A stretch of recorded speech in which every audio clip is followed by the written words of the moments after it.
Android has been a part of our lives for as long as 12 years now, and even though most of us thinks that we know our phone a lot, there are two of the components which are mostly ignored. Not much people know about it. We are going to talk about those two components in this video. My name is Saurav, you're watching Atham Saurav. Let's get started.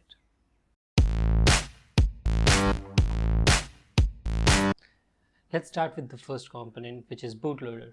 So if you go on Google and search these two keywords, bootloader, Android, you would find a bunch of stuff, but the most important line that matters is a bootloader is a vendor proprietary image responsible for bringing up the kernel on a device. It guards the device state and is responsible for its initializing the trust execution environment, which is often called as TEE, and binding its root of trust. Well, that was complicated. Let me tell you in this way that the main purpose of a bootloader is to first of all check whenever you're turning your phone on.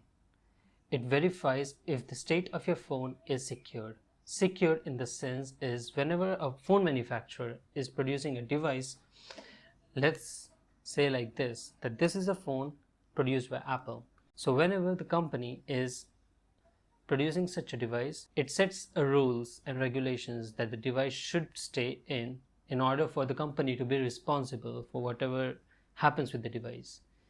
Now, when you turn the phone on, the bootloader is always going to check if that root of trust is still intact with the device. So before starting the system, it's going to check on the back of the phone that everything and anything that it has not been modified. So the company's rule that it had is still intact. Once it verifies that, it gives the permission to start and it loads up the operating system, which is why the term bootloader has boot, which means restarting or starting up. So that's what bootloader is. It just generates a trust between the device and the user, and when that trust is developed, it restarts the device or starts the device in that case. Now suppose a file in your system of your phone got corrupted. What will happen is the moment you'll turn the phone on after turning it off, the bootloader will go and verify the device.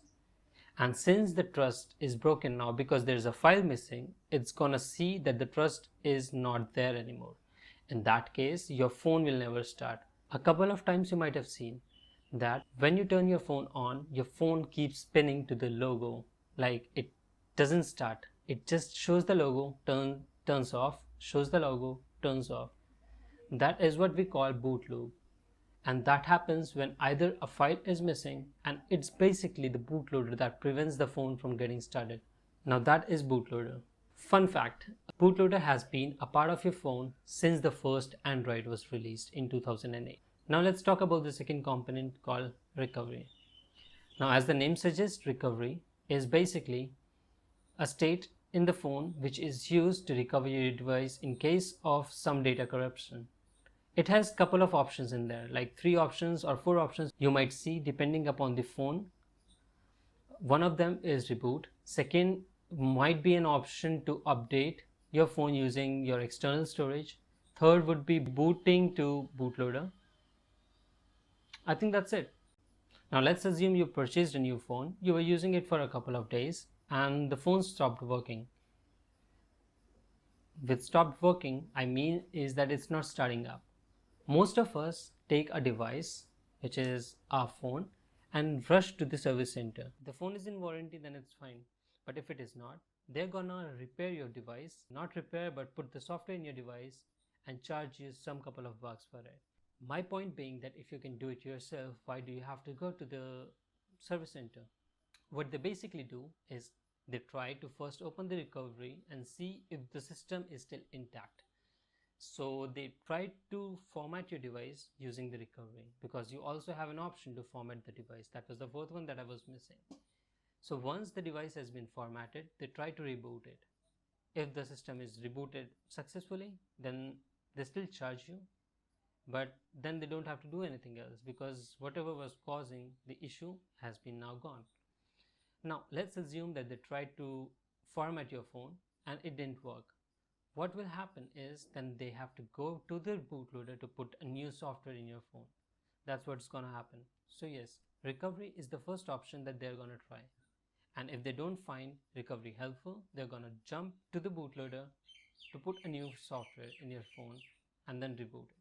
Now that you know about recovery and bootloader, you might think that the world right away ends there. No. There are a couple of more things that comes with recovery and bootloader. There are custom recoveries that are there so that a person can customize his device. The software that comes within the phone is just the stock software that the company is providing you. Like for example, Samsung used to provide TouchWiz, which was the operating system of Samsung devices, which eventually ended up because it was making the phone too slow. Phones from MI or Redmi have MIUI, but a lot of people don't like that, and that's why they change it. The way to change is using a custom recovery, but before that you need to unlock the bootloader. If you're interested in knowing how those custom world works, let me know in the comment and I'll make a video for you explaining what custom recovery is, which ones are there and how to use them, and how you can possibly repair your own phone software without having to pay a single penny to anyone. That's all for the video. See you in the next one. Peace.